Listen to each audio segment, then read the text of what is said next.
The 49ers have begun negotiating a contract and extension with a prominent player, and it's not Brock Purdy.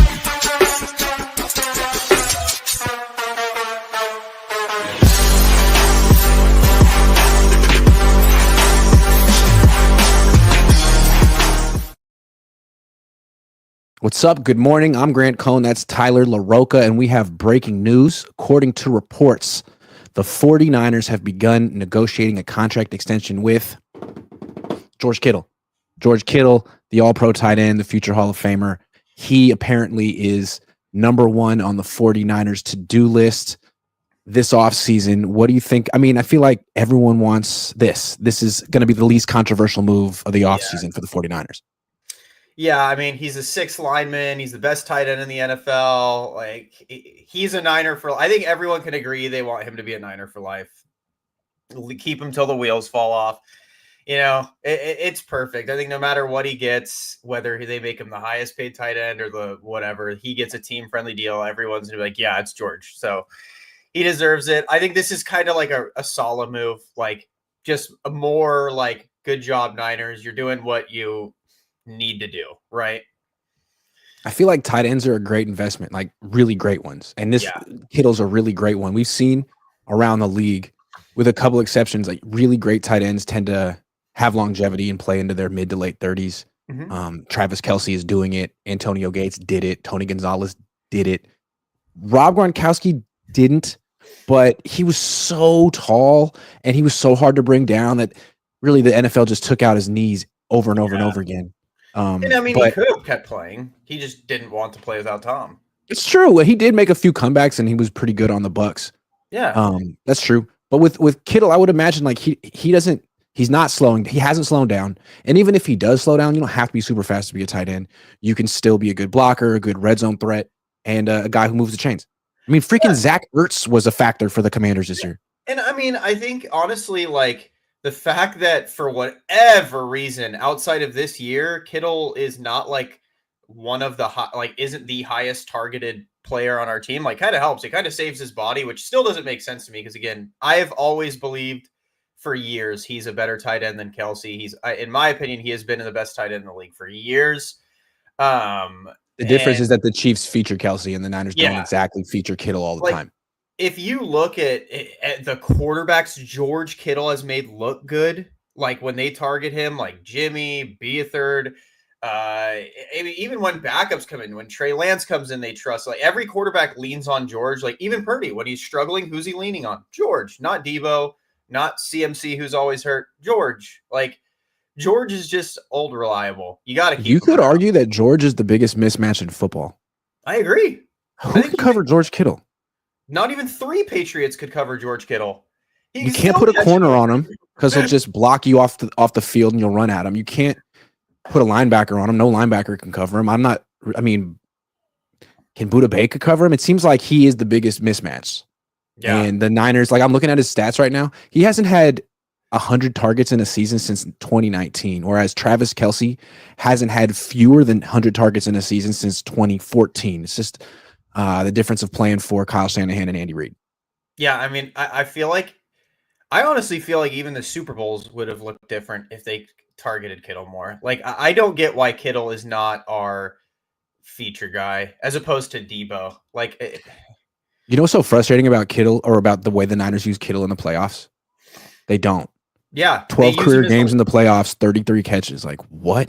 They use him as a lineman because their offensive line is too piss poor to block really good defensive lines. So when we get in the playoffs, Kyle's too scared to pull George off the line. But in my opinion, he needs to just be a chip. But that's why Kelce will go down as maybe the better tight end all time, because Andy Reid put him in a position in the playoffs to have an all-time NFL record, 174 catches, more than Jerry Rice. Yeah. It'd be nice if Kyle Shanahan would like get out of the way. Another thing that's nice about having a tight end, they're not that expensive. You could have the best tight end ever, and he'll be making less than your freaking guard. Right. Which is crazy. Yeah, the guard market's in the 20s. His guy's going to make probably $18 million a year when he gets his extension. I'll tell you this, though. I think Brock Bowers, he's going to change that market. I think Brock Bowers is going to be kind of that shift. Like, I think Kelce and Kittle are starting to turn it, but I think Bowers is going to totally flip it on its head where he's like, well, I want receiver money because I'm better than any receiver we got. So, yeah, I don't understand why tight ends don't get receiver money. I mean, I guess is the thought process like, oh, they're injury prone because they block? Like, actually, you could argue that tight ends are more durable than wide receivers because wide receivers are so, predicated on being the fastest players on the field. And once they lose a little bit of speed, they're done a lot of times. I'd agree with that. I think it's the lack of elite tight ends. Like, I feel like recently we've started seeing like a handful of them. Like, you have Bowers now, Andrews, Kelsey, even Likely on the Ravens is really, really good. You have a lot of good, like, great Laporta. Now, Laporta, another one. You have so many of them that I think now they could start demanding more money, and people are starting to see how valuable they are. Because, yeah, I agree with you there. Like, George Kittle's been injured less than like Deebo and BA and CMC. Travis Kelce's always playing, it seems like. So it's like you can't even. It seems like one of these ultimate salary cap hacks too, because if you have a dominant tight end who could get you 1,000 yards and 10 touchdowns in a season, you don't have to enter the wide receiver market, which is gross, exorbitant. You don't have to spend $30 million a year on a guy who's a fringe number one wide receiver, which the Niners have done.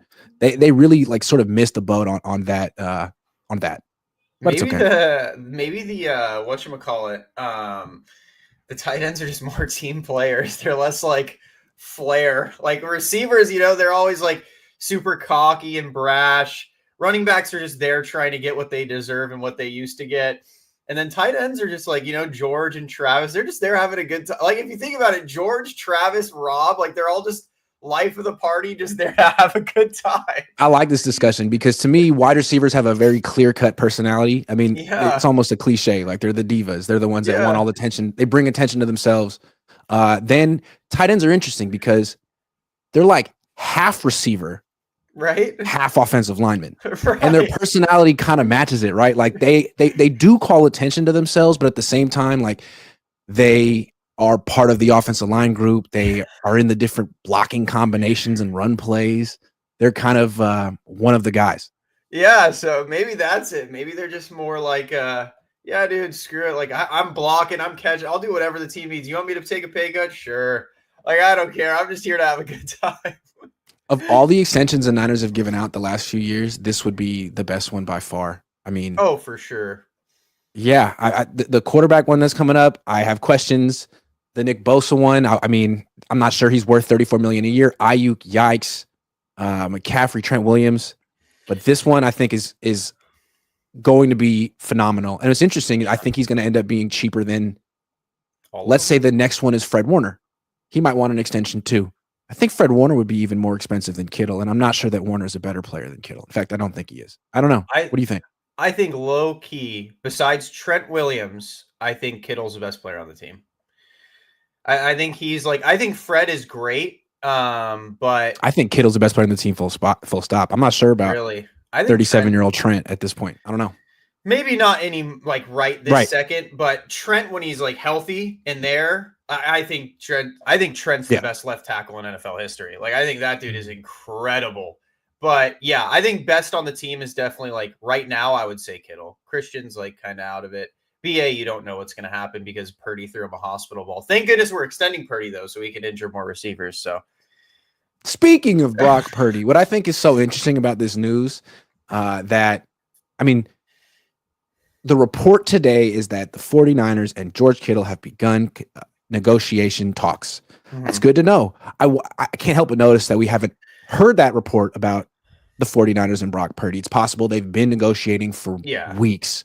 But Diana Rossini of The Athletic, who's extremely plugged in, said that she thinks they haven't started yet. She said that she thinks they will start soon. And I'm sure they will start soon, of course. I just think it's interesting that it seems Kittle took precedent. Kittle took priority. Would you read it that way? Would you have taken care of Kittle first? I would have. I think the order in which they've taken care of the offseason right now, I honestly love it. I love the demo. I think after BA and Trent, I think they have handled everything since then in the front office perfect. Signing Demo in the middle of the season so we don't get into another long conversation in the offseason.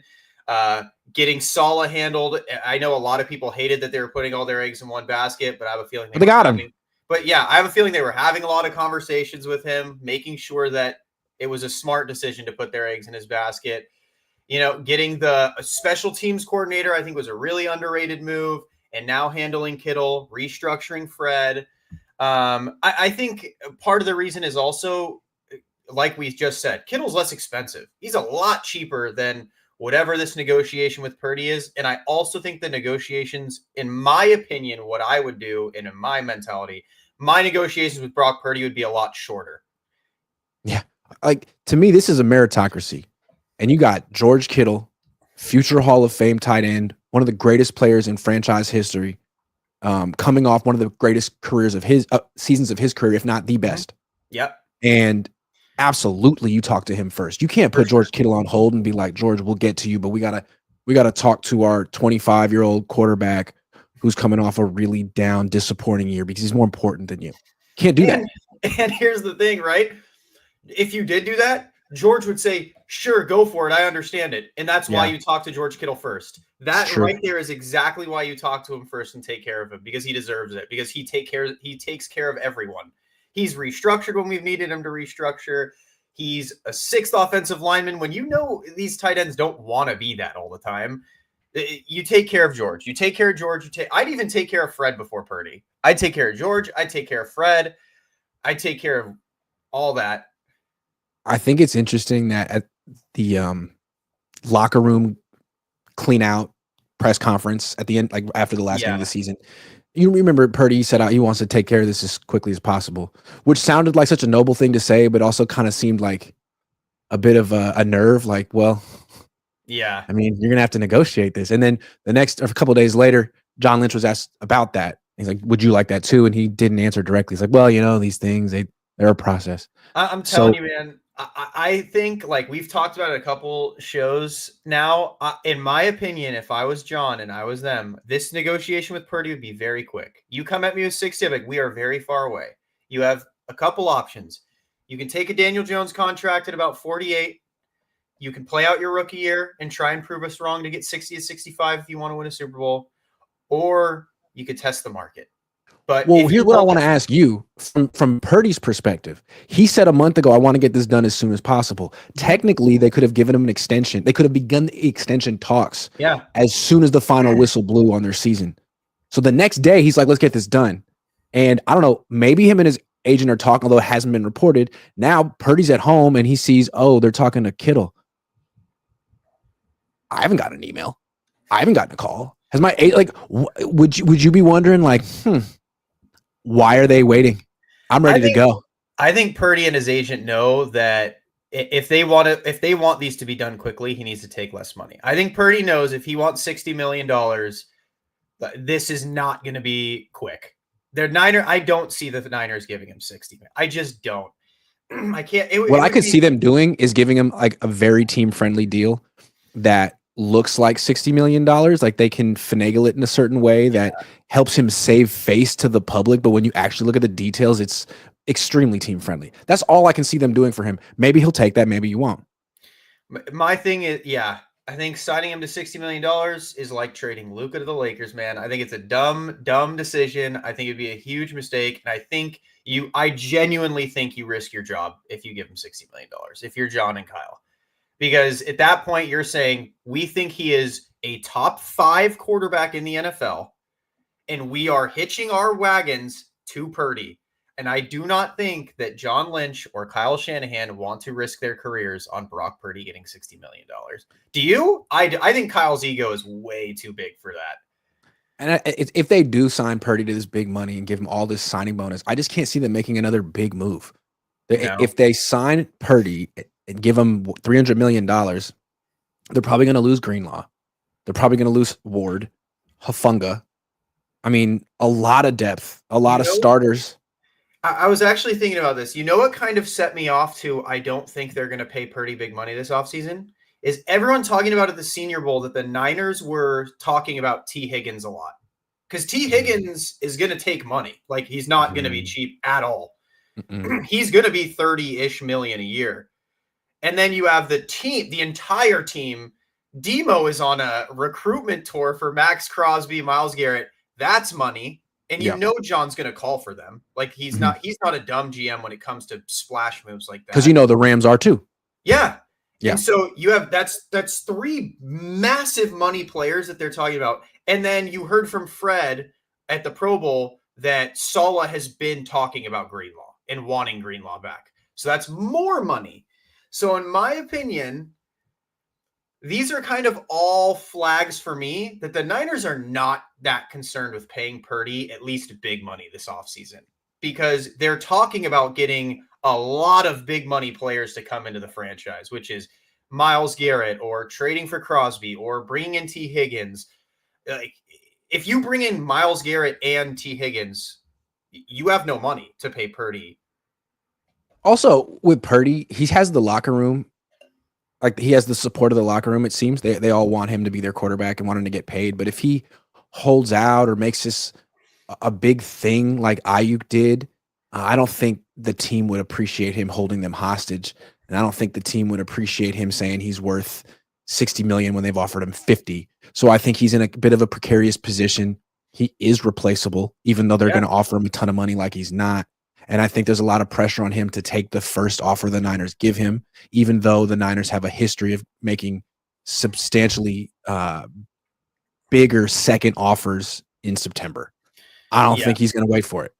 I mean, and in my opinion, if I was John, we've talked about this. This is the offseason where I bring the hammer down. If you want to hold out, we're going to find a replacement. And they're going to be our QB1. If you want to hold out, I'm not playing these games anymore. I'm not doing this like we did with BA. I'm not doing it like we did with Nick. We're going to draft a replacement for you, and he will be our QB1. And when you want to return on your rookie or contract, you can battle it out. Yeah, I mean, and look how Darnold looked on the Vikings playing with a really good supporting cast. If you have Christian McCaffrey, T. Higgins, George Kittle, all of Juwan Jennings, maybe Brandon Ayuk eventually, like Daniel Jones would look good.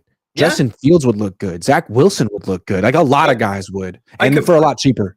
Yep, I completely agree. That would be the extent of my conversation with Purdy and his agent. If you guys, we are not playing this holdout game. You guys can accept what we have to offer or play on your rookie deal. If you want to hold out, we will just grab a replacement and they will be QB1, and Brock can battle for it when he comes back. But that's going to hurt your value next offseason that he is now in a QB battle, because we're not playing these games. Our goal, like their goal is win a Super Bowl. Their goal is win a Super Bowl within the next 2 years. You can't be playing these games, these holdout games. If Purdy wants to make a stink, in my opinion, find someone else. Like, he's not that good where you can't find someone to take his spot, in my opinion. I just think it's funny that the Niners are saying, yeah, we'll get to you. Yeah. Hang tight. Hang tight, buddy. I agree with the philosophy, don't you? I do, and I actually think it's the first strong thing they've done in a while. So I hope they stick with it. Joey Mellon says, "What up, Grant? Am I still entered to win in Sleeper if I signed up with your promo codes months ago?" Yes, you are, Joey. Joshua Wyatt says, in terms of hospital ball, the term hospital ball is disgusting. I've seen amateur quarterbacks in tears because they thought they got somebody hurt. Stop it. About to turn you off. I mean, it's hospital ball. Send them to the hospital. So. DeMarcus Jones says, why don't more teams have multiple good tight ends? They're matchup nightmares and cheap. 2 tight end sets should be way more prominent. You can pay 2 great ones for the average wide receiver. I agree with that. I do. I agree with that. The thing about tight ends, it's really hard to find good ones. I think it's really hard to find. Yeah. Like, I think that was kind of what was so crazy about the Aaron Hernandez Gronk team up. And that's why we can only really talk about that team up when we talk about 2 great tight ends, because it's really hard to find that. Like, we thought the league thought Kyle Pitts would be special. He's not. Who's that guy in Seattle who was a high draft pick who went to Iowa? He's not particular. Yes, he's not particularly good. TJ Hawkinson's ordinary. Like, it's really hard to find. Michael Mayer, the guy who the Raiders drafted Bowers over. Like, everyone's like, oh, this is going to be a lethal 2 tight end set. And he's just kind of a bench player now. Yeah. Niners drafted Vance McDonald. He was a stiff. Dazza 0187 says only 4 quarterbacks in the league that are worth $60 million, and BP isn't one of them. Just because Cowboys overpaid for mediocre talent doesn't mean the Niners should. Agreed. Full stop. Flav says Kittle is banged up a lot. Still need a backup plan. Do you think if they really do their research, they can find another steal like Cam Latu this year? Yeah, if they can find another tight end, like Tyler was just saying, always great to have two really good ones. And if you do have two really good ones, so it's a cheat code because most teams don't have one. Yeah, I agree. I think Purdy, in my opinion, like I think he's last priority, and yeah, I agree with him. Like if you can find a value pick at tight end, which I think you can, there are a few good ones this year in the draft, but it's just how high are you willing to go? Because I think if you don't get Myles Garrett, Max Crosby, edge rusher, like we were talking about last week, is probably your 11. And then your next pick has to be D tackle. What was interesting to me is that pre-combine, the NFL.com, their lead draft scout, Lance Zierlein's been doing it a long time. He has put up his draft grades. They're probably preliminary. They probably will change as he gets combine and pro day information. But right now, 2 tight ends top 10. Tyler Warren, Colston Loveland, both top. I think Warren's the 5th highest graded player and Colston's the 7th highest. So there is a scenario where the best player available for the Niners this year is a tight end, and they got to make a decision. Like, it's not necessarily the biggest need, but it's such an important position.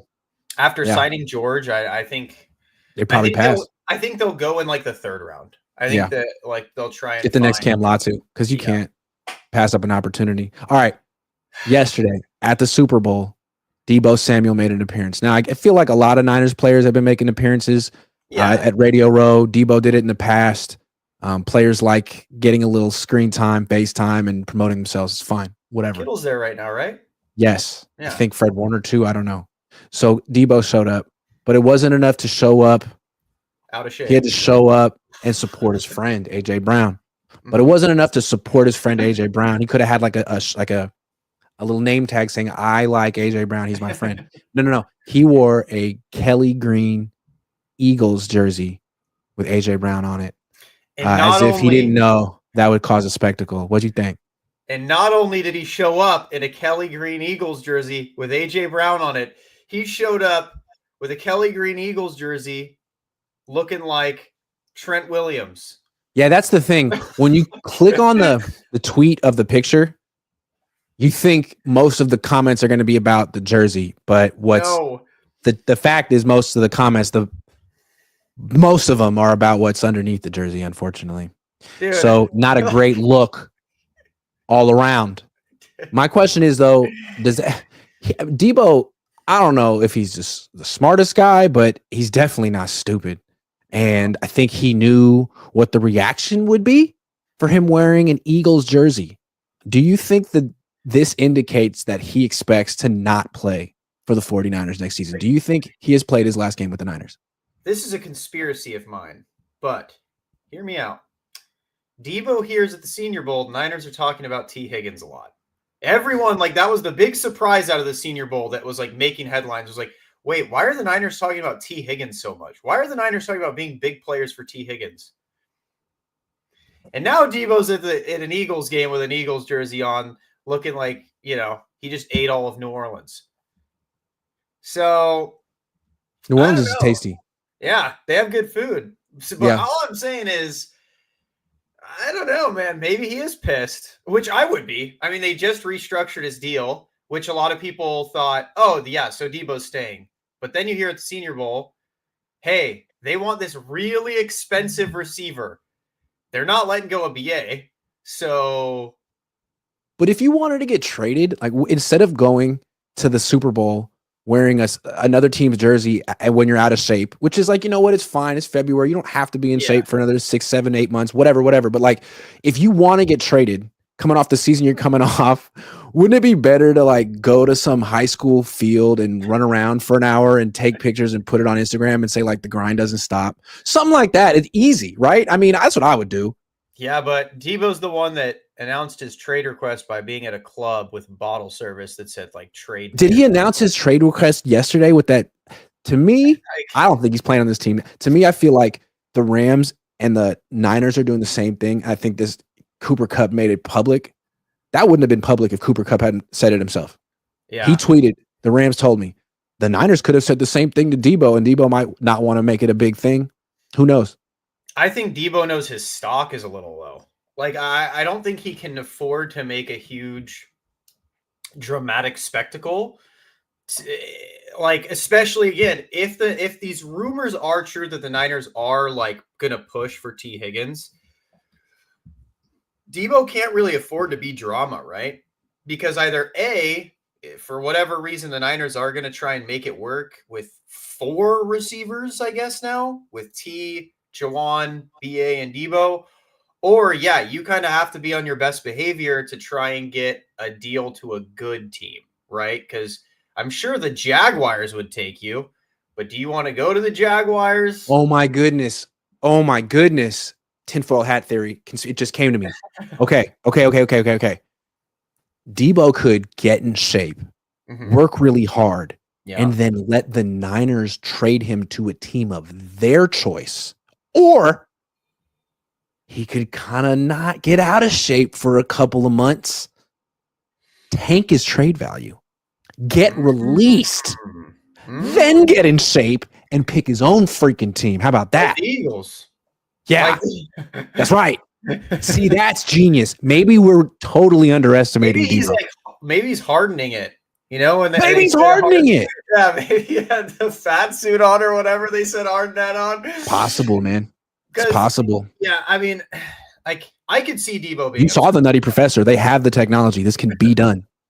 Like, yeah, I mean, I think he very well could be upset about and who knows, you know, Niners throw a lot of smoke. Deebo, he's not sitting at home being like, man, I just didn't have a good year. Like, it's on me. I got to do better. Like, he's thinking, I didn't get the opportunities. They're blaming me. It's not fair. They like Jawan.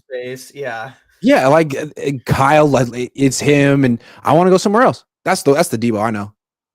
Yeah, in my opinion, it's just one of those things where it's like, what, like, I don't know. It's weird. Like, and another thing I try to be careful of with the Niners is the Niners love throwing smoke screens. So T. Higgins could be a smoke screen. Like, yeah, we're looking at T. And meanwhile, they're trying to get like Max Crosby or Myles Garrett. Like, they're trying to, like, I don't know. Let's talk about T. Higgins for a second. I think the reason the Niners have to be in the T. Higgins discussions is because the Rams almost certainly will be. And the Rams might be the favorites to get him because you think they're just going to get rid of Cooper Kupp and not replace him? There's a plan there. Sure. Yeah, there's a plan there. And they're not paying Puka Nacua yet. So they technically could afford to pay a wide receiver big bucks for a few years. Yeah. I think the Niners, yeah, you kind of have to. T. Higgins knows their system. The Bengals been running it, so he'd be a good fit for both teams. Line looks really good. Better than Ayuk.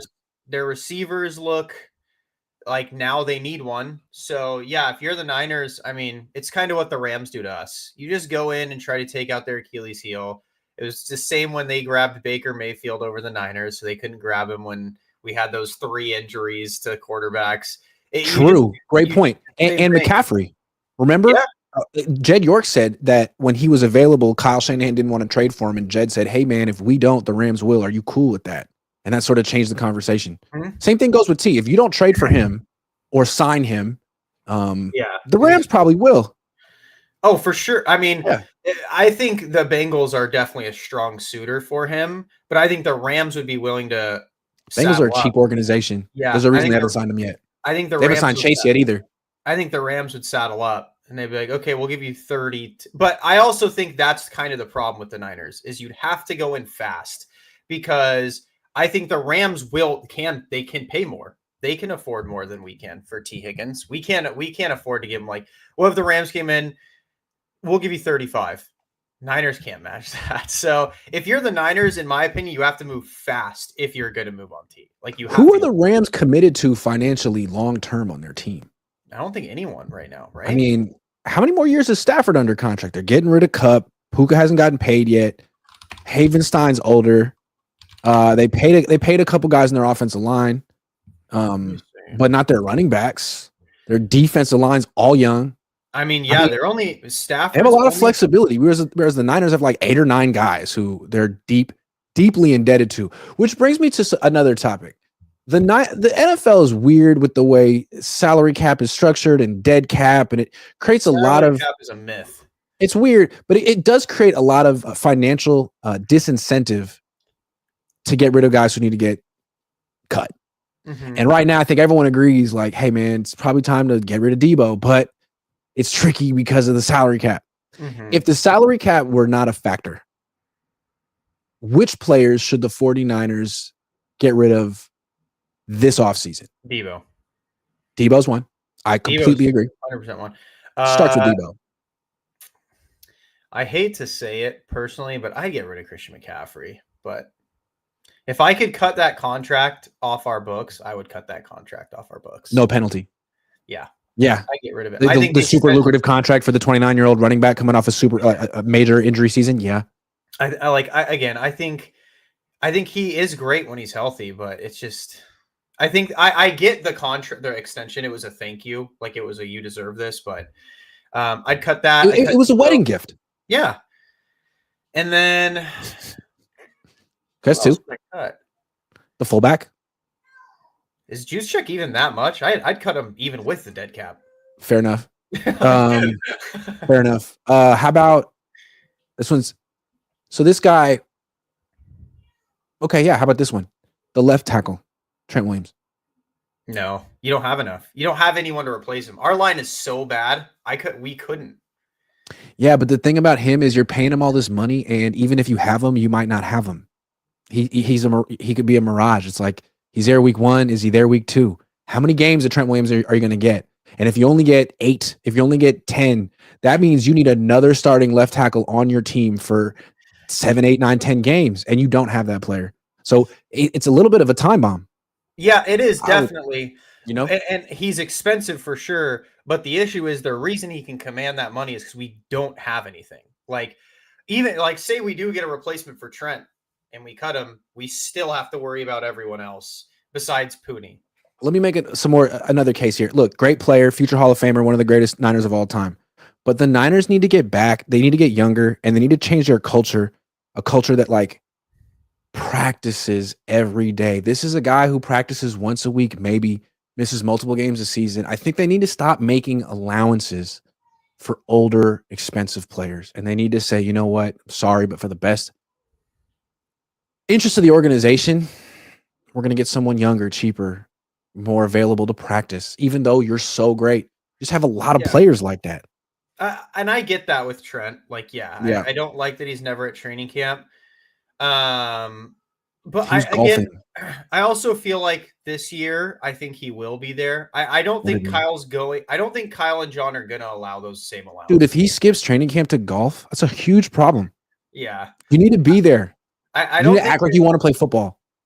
I feel like it's a completely, like Fred was even talking about how different the locker room is right now because of the losing and like how pissed they all are, coaches, players. So I don't think this offseason will be as laxed. That's again why I think the Purdy thing won't. If he holds out, they're like, okay, we'll just find a replacement. Like, I don't think they're gonna be playing a lot of games, but yeah, I think if we're not retaining players like Trent, there is a good argument there, but you'd have to go really hard in free agency or the draft to try to replace that, which we do anyways. I think we need to sign a couple of dudes, but yeah, I would get rid of Deebo for sure. I think Deebo's like first on everyone's hit list if cap wasn't a problem. And then, yeah, personally for me, Christian, Juszczyk. I personally wouldn't bring back Dre Greenlaw either. Although if he wants to come back on a one, but again, to me, it's like even bringing him back on a 1-year deal, you sign him, you think you're set at linebacker, but he could go down at any moment, and then it's like you have a need again. So it's kind of scary to like fill a need with something that's not necessarily stable. Yeah, someone. I love Dre. I like the 1-year deal aspect, but yeah, in my opinion, even if you do, you still have to sign as insurance policy because D Winters is good, but I feel like you'd have to sign another linebacker. You have to have like a handcuff. You have Trent Williams and his backup who's actually a starting caliber player. Like we have the most expensive left tackle in football because he's great, but we also have to have the most expensive backup offensive tackle in football because our expensive left tackle gets hurt a lot. You know, it's like it's a tough position to be in. That's why I would start over, but they can't because the league. Anyway, let's do some sleeper picks to cleanse our palate. because sometimes talking about cap is just not fun. We got Super Bowl in 3 days. We got Saquon Barkley. I think, okay, let's do rushing yards. 114.5. Is that an anytime TD set at a half? It's if he gets one TD, he hits. I know. Yes. I feel like that's free cash. Now the odds, you don't get great odds, 1.29. So if you know what I mean, it's kind of that's how they even it out. Okay. For rushing yards, I feel like he's going to rush for 112 exactly. Put it at 114. Yeah, I feel like he's going to hit around 100. I feel There's like no way that I just can't see the Chiefs letting him go for 120. I think they're going to do what they did last Super Bowl and make Jalen beat them, which in Jalen Hurts' defense, he popped off that Super Bowl. He was so good in that Super Bowl. But the Chiefs didn't have Trent McDuffie back then. It's a different team. Yeah. Speaking of Jalen Hurts. 180 passing yards. I mean, if you're taking less than Saquon, you have to take more here because they're not. To me, if you think the Eagles are going to win, you take less here. And if you think the Eagles are going to lose, you take more here. Oh, I think Eagles are going to win. I think their rosters. And to me, when they win, he doesn't throw for a lot of yards. It's very much like they're just dominating. I mean, they can win in a lot of ways, but this year, I think he'd throw around 180. I think he'd hover around there. Okay, he got 246 in the NFC Championship game. Mahomes. Let's do passing touchdowns, 1.5. Ooh, I think he's got that. Yeah, I think he's got that. Yeah, in the Super Bowl, I think he's gonna have to. Kelsey. What about?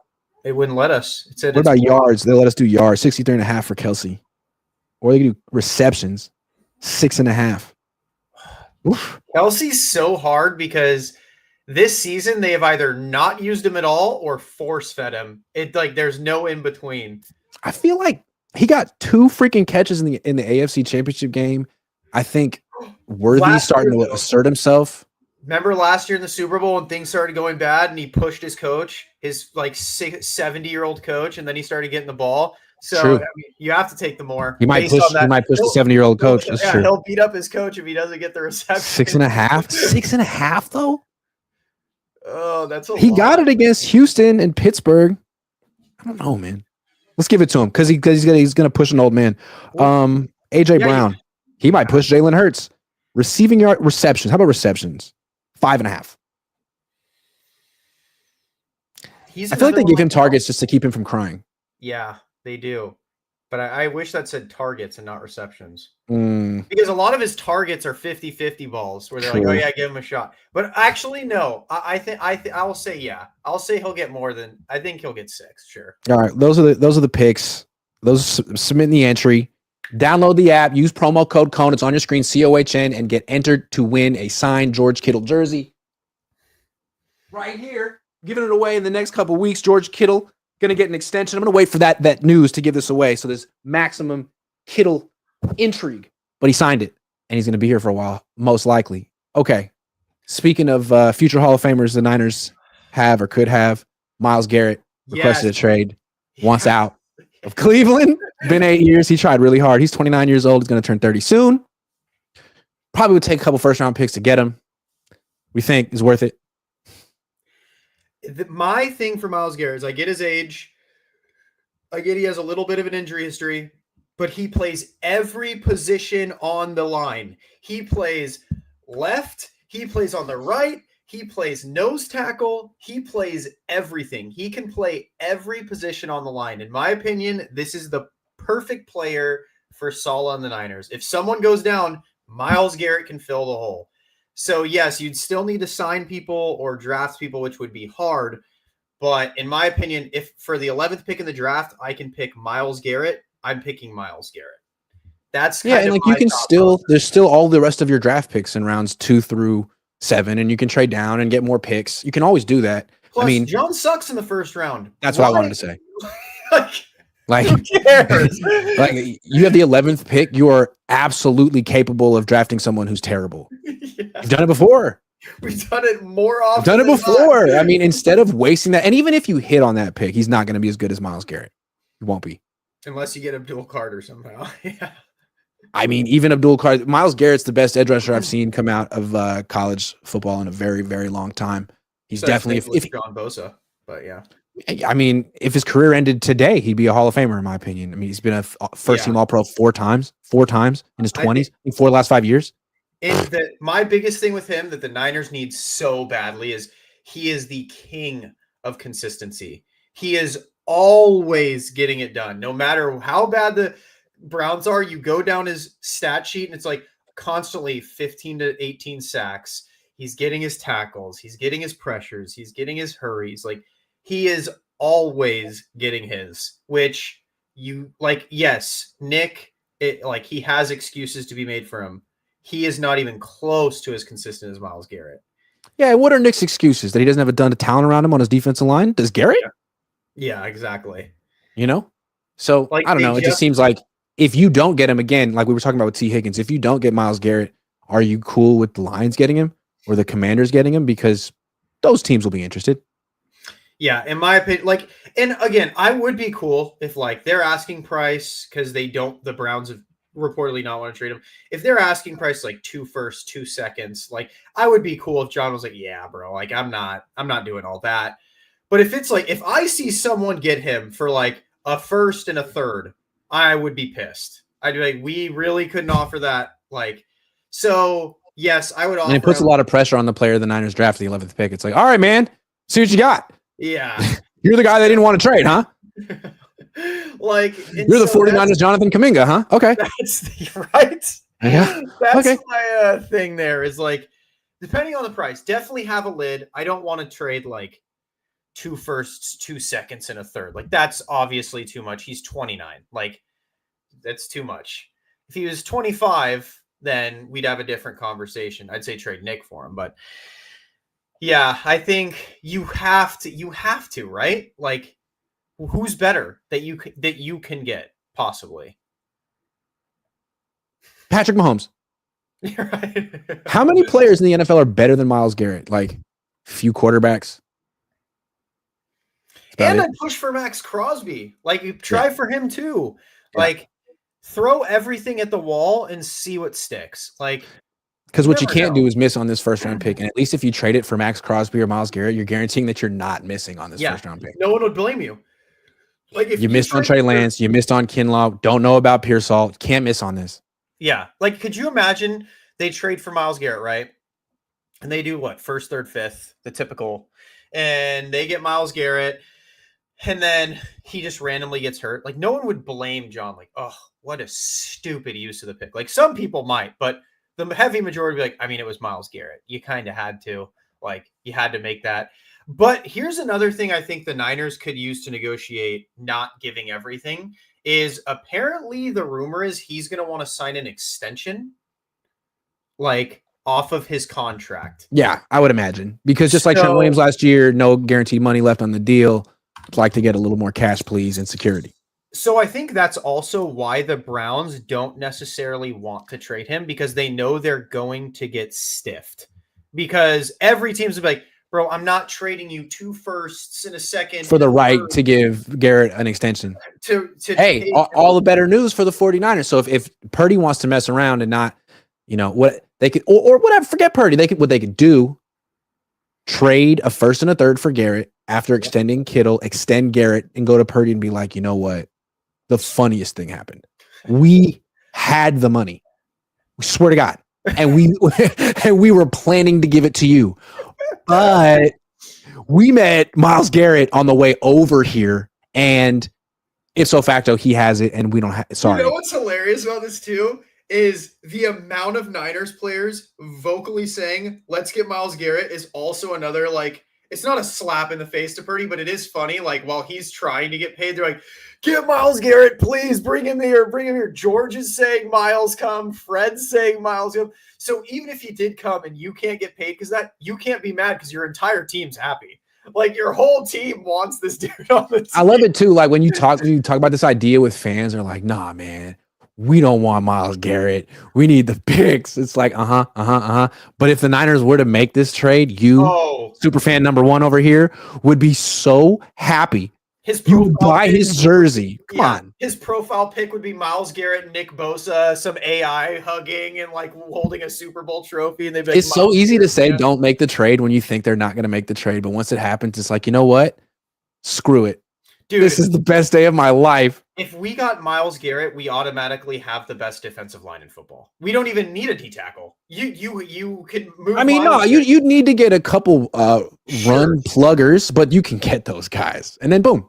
Yeah, like you're easily. Could you imagine we get Myles Garrett, sign DJ Jones and Nick Bosa?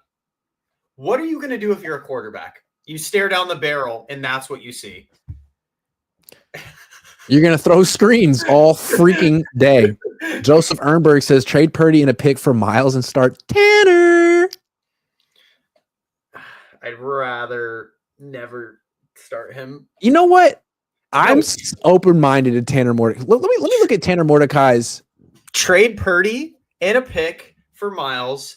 Sign Zach Wilson, Fields, Darnold, Daniel Jones, and draft a guy. All right, here's what we know about Tanner Mordecai. Big Tanner, big Teasy, okay? Through 1,200 passes in college, he's experienced. Went to 3 different schools, okay? He completed 66% of his passes in college, so he's relatively accurate, or at least he can complete a high enough percentage of his passes, okay? Mm-hmm. Interception percentage in college, 2.1, fairly average, so he's not an interception machine. And the kicker, Wisconsin, final year of school, 90 rushing attempts, 300 yards, 4 touchdowns. He's got a little bit of wheels on him. He's got some wheels. I liked him in the preseason. I thought he had a little bit more juice on his passes than Purdy. He might be better than Brock Purdy. Did I say that out loud? I can't wait for the Tanner Mordecai experience. I want to see it and eat it. Like, wait, he played against – has Tanner played in a regular season game for us or no? No. Now, if he had played, they might have won those games without Purdy last year, but, they didn't want to see him shine. I mean, I would for sure trade Purdy for Myles Garrett, but no doubt. Could you imagine? Do you think the Browns would want that? Maybe they want someone like Purdy to be the face of their organization. They got rid of Baker Mayfield for Deshaun Watson, a fully guaranteed in the middle of a 60+ sexual assault case. I think nothing is off the table when it comes to the Browns. That is true. I think their decision-making process is dubious at best. Yeah, I think they'd consider Purdy for Myles straight up. They'd actually think about it at some point. But they need a quarterback. So that actually might not be hey, what would you guys think if we offered you Purdy and a pick? They might actually consider it. Purdy and a pick. I like it. Why not? Okay. Yeah. Another guy on the trade market who's almost as good as Myles Garrett. Cooper Kupp. Former Triple Crown Cooper Kupp, Offensive Player of the Year just 3 years ago. Turns out the Rams don't want him anymore. Can't understand why. Yeah, it's not like he's only played like one full season in his entire career at 30. I mean, those 12 games a year, those 700 yards a season that he gives you, those 10 yards a catch are game changers. Do you think the Niners should trade? Well, hold on. Before I ask you whether you think they should, I think the good people who watch this show should know that Dan Orlovsky, former NFL quarterback and current ESPN analyst, listed the Niners as a team that was like a no-brainer, should definitely be interested in Cooper Kupp because he would be their best wide receiver. I think he said they have Jawan Jennings, Ricky Pearsall, and that's it. Big slap in the face to Deebo Samuel. What do you think? I mean, one, like, I don't understand. Why does everyone hate Brandon Ayuk all of a sudden? I don't get it. Why does everyone hate him? He didn't even do anything wrong. He got what he deserved, and then Purdy threw him a ball that killed him, and now everyone's like, well, he sucks. Like, I don't get it. Like, sure, could he maybe not come back? Well, he did tear 3 ligaments in his knee, so it's unclear what he's going to be when he comes back. Cooper Kupp's torn 3 ligaments in his knee. He's probably torn 3 ligaments in each knee at this point in his career. Like, this dude's injured. Yeah, I don't know why Orlovsky said that Cooper Kupp is still good, because I think like the evidence shows that he's not still good. The Rams are willing to pay a majority of his salary to get rid of him. The second someone says that about a player, I do not want him. And he's like a franchise icon. He's the kind of guy that they would retire his number. Yeah, no, I'm telling you right. If a team ever says those words, hey, we will pay most of his salary to give him to you, that is an automatic red flag. Like when the Broncos did it for Russell Wilson. The Right. Steelers, because they have never had an idea, to the Tomlin era has never had an idea on what to do with quarterback. They obviously took it because, again, they don't know what they're doing. And then look how that ended up. They did the Tomlin special. They went 10-7, lost in the first round, and Russell Wilson looked mediocre. When teams want to pay another team to take a player, they're bad. You can confidently say they're bad. Could Cooper Kupp maybe have one season where he's used lightly and he plays well? Sure. We're the Niners. The Rams would try and fleece us mercilessly if we tried to trade for Cooper Kupp. Like what they would ask for, like a second and a third and a fourth. Cooper Kupp. Okay, so in 2021, 1,947 yards, 16 touchdowns, incredible season. 2022, 9 games, 75 catches, 812 yards. 2023, 12 games, 59 catches, 737 yards. 2024, 12 games, 67 catches, 710 yards. He's one of the slower receivers in the league. Like, you already have Juwan Jennings. Why do you need someone even slower than Juwan Jennings? Jennings is better than him. Pearsall's more explosive than him. I'm not even sure that Kupp. I mean, at least Deebo can still give you something after the catch. Kupp doesn't give you anything after the catch. I was going to say, I don't think he would even be wide receiver 4 on the Niners. I don't think so. I don't think he's better than anyone. I would take BA off injury, Deebo out of shape, Pearsall, and Juwan over Cooper Kupp. Yeah, he averaged 4 yards after the catch per reception last year. Cooper, I think Deebo is still over 8. Yeah, there's no universe I'd want Cooper Kupp. But there was another rumor from the Rams that they're not going to keep Tutu Atwell as well. So they're definitely beelining for T. Higgins. Like, dude, we know. And here's one more thing before we move on. Talk basketball for a minute. We know the Rams will go all in. They don't mess around. They've done it before. They have a Super Bowl ring. Their quarterback's about to be 37. So the Niners have talked about how they never truly go all in. You heard Kyle say it about a month ago. We've never really gone. Well, the Rams do. The Rams will. A hint, right? Too. That had to have been a hint. Like, we never go all in. We're going all in this year. Like, that's got to be like subliminal messaging, right? Or we've never gone all in. Don't expect us to go all in this year or ever, because Jed doesn't give us that kind of pressure. Well, imagine they do that and like they fire John Lynch. Kyle's like, maybe now we can go all in. Maybe now in our cap hell we can go all in. I'm curious to see if anyone trades for Cooper Kupp. I don't think anyone will. If it is, it's like a conditional 7th round pick, and the Rams still have to pay all the money. Yeah, I think it'll be a release, and then someone will sign him for like a OBJ 1-year deal. You know who would bring him in? The Bengals, the Chiefs. Oh, the Chiefs for sure would. The Chiefs take all the scraps. He wouldn't even be good for them, but they'd bring him anyway. Put him next to DeAndre Hopkins. They'd bring him in and be like, hey, he'll be wide receiver 4, but if you want a ring, like, hang out, have fun, wear some gear. All right, let's switch gears a little bit. NBA just finally got interesting for the first time in years. These ridiculous trades. Yeah. The Warriors, the hometown team over here, just got a little bit older, because anytime you can get a little bit older, you got to do that. Traded Wiggins, a few people like for Jimmy Butler. It's the Bay Area thing, right? Niners love getting older. Warriors love getting older. Real quick, I don't hate the move. I think it's dope that the Warriors are at least trying to contend with. To me, you either try to build an old team around Curry or you trade Curry. And the Warriors spent the last 4 years doing neither, which is kind of weird to me. So they're trying to put a competitive old team around Curry. What do you think? Does Jimmy Butler change things? Here's my thing. As a Laker fan, I'm spoiled right now. But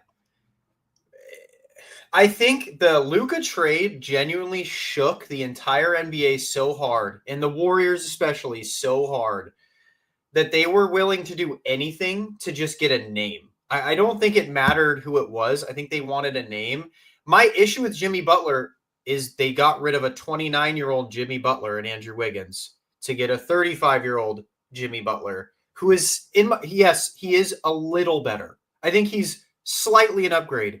He's also 35 years old. Yeah. He also is an obvious pain in the locker room. He has been a pain point in every locker room he has been in his entire career, dating back to the Bulls.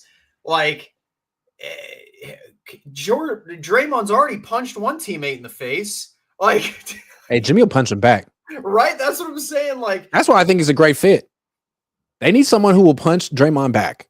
If you get like finals Jimmy buckets, postseason Jimmy, then I think it's a good trade. But he's not like that in the regular season, and there's no guarantee they make it to the postseason. That's the thing. That's my problem with it. You just also he doesn't really shoot threes. He posts up, and he's better if you have 4 shooters around him. The Warriors have 1 shooter. Yeah, and I think the worst part is you just lost so much depth. So you lost Andrew Wiggins, who I think is I think his comp is Jimmy Butler. He's a slightly worse Jimmy Butler. You lost Schroeder, who's been a rotational guy. Yeah, he's not a superstar, but he's been solid off the bench. There's a big difference between Wiggins and Butler. I think Wiggins might be a better player. Like the Heat just got better. He's such a good defender. He's such a good role player. He's a great third option. He can shoot. But with Butler, like the Warriors just lost last night because they didn't have anyone who could control the game with a lead down the stretch. He can slow the game down. He can get to the free throw line. They don't have anyone really like that. Even Clay was never like that. I like his game. I think it's interesting. I don't know if it's a great fit because of the lack of spacing on the Warriors, but I feel like I like the trade, and I think that they still need to trade freaking Kuminga and get another old guy. I think the biggest issue with the Warriors is they've never had a center. Like, yeah, trade Kuminga for a legit center. Like, go get Myles Turner. Well, they've been talking about the rumors today are they're still really pushing for Vucevic. I think he'd be great. Great. Like, I think that's get a freaking center and a guy who can shoot. Great. Especially now that you have the Lakers that just got Mark Williams with Luka, with LeBron. So you're not stopping them down low. You got the Nuggets. I mean, you're not stopping Jokic. And that's been the biggest issue. Like, that's everyone in the West's problem. Jokic. What can you do for Jokic? Yeah. The Lakers figured it out. They got Jackson Hayes and Mark Williams now. So they have their 2 7-footers. The Warriors don't have anyone to bang down there with Jokic. Like, it's not stop Jokic. It's slow him down a little bit. Like, make it hard on him. But it's like, sure, even if Steph Curry plays great, I mean, Jokic is just going to feast. Like, Jimmy Butler can't stop Jokic. Like, is he a great... And now that you've made the trade for Butler, you're clearly trying to contend right now, which I think is the move as long as you have Stephen Curry, so you're not done. You're not done. And here's my thing. I honestly would have preferred if they traded Draymond for Jimmy and then packaged Wiggins for a big. Like, or if you can package Draymond for they still have Draymond and Kuminga, they could do it. I would 100% package them for like a good big, like a Myles Turner. Like, if you're going to package those two, you get like a Myles Turner. Like, if Vucevic, sure, I would trade Kuminga. Why is Kuminga in this pod? I don't know why Kuminga's on the team. He's been on the team for too long. He's not going to be a number 1 player on a lead option on a great team ever. He looks like he's a bench player, man. He can't shoot. He can't play make. He doesn't want to play. He doesn't want to rebound like that. Like, trade him now. You know what I just noticed? Isn't it weird how the Warriors and the Niners can't draft in the first round? Because didn't the Warriors grab Wiseman, who was supposed to be like a stud? This dude was supposed to be like guaranteed, certified beast. And then Wiseman, Kuminga, they passed on some good players. I want to get your opinion real quick before we stop on the Luka trade. All of a sudden, the Lakers are interesting again. How did that happen, in your opinion? Dude, okay, so I've seen so many people talk about this. The only thing that makes sense are conspiracy theories. Like, there's no basketball rhyme or reason you can say to convince me. Sure, yes. Is AD a perennial all-star, one of the best bigs in the league? Yes. Luka is the 1, 2, or 3 best player in the NBA, period, end of story.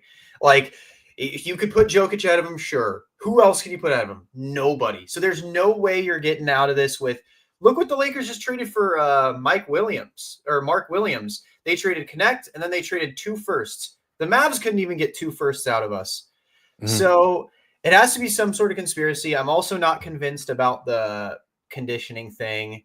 Like, he just took you to the finals, played 100 games, 40 minutes a game on one leg. Like, well, here's the thing. I could see them saying, like, look, dude, maybe he's got a hard living style. Maybe he's not that great conditioning. Maybe it hasn't affected him yet. But it will going forward, and we feel like his best days are behind him, and maybe he's an old 25, because you could make those arguments and convince yourself of that stuff. But to then say we're not going to have a bidding war and we're just going to trade him to one team for a guy who's 32 and also has injury issues, it's like, well, no one can defend that. It almost feels like right? it feels like it should be illegal. Like no one can defend that. I saw someone say like the biggest issue with this trade is that's not a trade. Like everyone's blaming Nico Harrison. That's not a trade that is a GM move. That's an owner saying, dude. And they can easily nix that. Like, no, we're not doing that. This is the franchise. He's going to sell us popcorn, and Mark Cuban would choke slam him if he recommended that. He would physically never let that. Yeah. Like, this is an owner saying, get him off my team. I saw a gnarly conspiracy because apparently these guys don't really care about basketball. Like, they've been very public. They're not the hugest basketball people, the new owners. They're very big in casinos and gambling. And they've really wanted to turn the Mavs arena into a casino arena destination. Yeah. So I saw someone, like a Mavs reporter or something, come up with this conspiracy that they're trying to tank the value of their team to leverage a move to Vegas to get a Texas. Yeah, I love the NBA, dude. What a rinky-dink league. I think that's possible, but I think what's more likely is that instead of like a big conspiracy theory, it's just incompetence. You got owners who don't know what they're doing, and they've empowered this general manager who doesn't know what he's doing and convinced himself that Luka is replaceable. Probably, I mean, what I understand, Nico Harrison was a brand rep with Nike for a long time. Yeah, he was also a bad brand rep. He screwed their proposal to Steph. Right, but he probably has a great relationship with Kyrie, which is why Kyrie's there, and he probably has a great relationship with Anthony Davis. He also is a Pelinka mentee. I mean, really he had probably a bad relationship with freaking Luka and didn't understand that Luka is more important than him, and now they have the only argument you could kind of get is we think the team's ready to win. We think Anthony Davis at the 4 with Lively at the 5 could be the best front court in the NBA. And we want to maximize our chances of winning this year and next year. Like, that's the only thing I could see. If they're like, we want to just sell out for a ring. We want to get a championship now. And we don't think Luka's going to be able to bring that because of his conditioning concerns. Then, I mean, I guess, like, if you're that, like, I guess, like, but that's the only thing that makes sense is if they really are, Kyrie is playing well enough to be the only guard and they don't want to share guard spots, and Anthony Davis is going to open the floor, like, because I do think the Mavs, before the Lakers just got their center, were the better team out of the trade right now. But I haven't heard any of his former teammates in Dallas come out and protest. I haven't heard Klay Thompson, Kyrie Irving say anything. That is the thing, right? Like, the teammates that came with him said, Luka's a hard worker, he's a beast, blah, blah. Yeah. I mean, Kyrie said a lot that he loves Luka. He's like, that's my brother. I'm grieving. Kyrie's always kind of weird, though. Okay. But yeah, man, I mean, like, if I was Jason Kidd, I'd quit. Like, I'd be like, bro, I'm done. You just traded my franchise. It's probably this simple. It's probably that simple. Dallas, the NBA's kind of weak. This wouldn't happen in the NFL. Maybe the Raiders would have done something like this when they were in Oakland, but like just the fact, the Bengals are kind of like that. The Bengals are kind of like this. Remember? They were like, we don't know if Luka's going to sign the Supermax. And Luka, he looked disgusted at that question. I don't like money. And what's messed up about it is he can't sign a Supermax with the Lakers. Like, it was kind of vindictive what they did to him. They cost him hella money. So, I mean, I could agree. It could be that simple. They're cheap. They don't want to pay out a Supermax. They see they could still potentially win a ring here. But I'll tell you right now, if the NBA is scripted, Dallas Mavericks, Lakers, Western Conference Finals would be electric. So now we're saying that the NBA and the NFL is scripted. Here, the NBA sucks so much. I try to get into it because it's like I'm a sports writer and I'd like to have takes. But it's like, okay, trade happens. Let's turn on the Lakers. Oh, guess who's not playing? Yeah. Oh, check out the Mavs. Guess who's not playing? Like, Did you see what Steve Kerr said? I actually like this take from him. He was like, I think the All-Star break should be the trade deadline.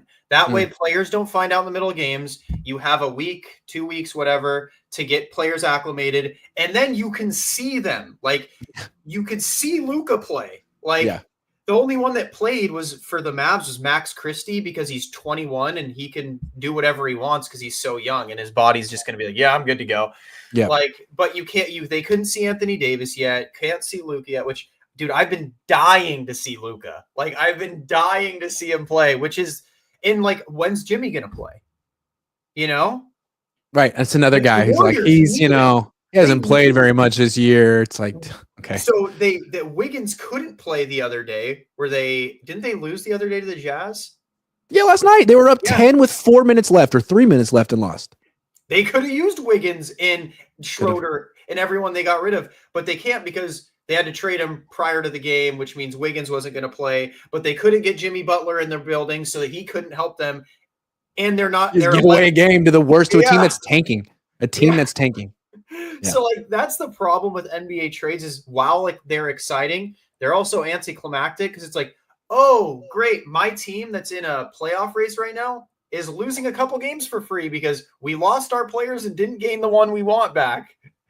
Do you think the Mavericks will be the Las Vegas Mavericks in the next 10 years? I see. That's my thing is I don't think, like, it wouldn't make sense. Because the Adelsons were very instrumental in bringing the Raiders to. And yeah, that's my thing is like, I could see them leveraging a move or trying to, but do you think the NBA would actually sign off on leaving a market like Dallas? That's such a big market. You can always move another team to Dallas. Yeah. I could see them more. Nothing sacred in the NBA. I could see them. Yeah, true. It is the NBA. They got rid of the Supersonics. Like, yeah. I could see them maybe offering expansion and then them selling to go to Vegas. But what NBA needs to do is what's the opposite of expansion? Contraction. Freaking contraction. They need to get four teams out, man. It was better when there were like 20. I'll tell you right now, I think Adam Silver's like the worst commissioner in sports.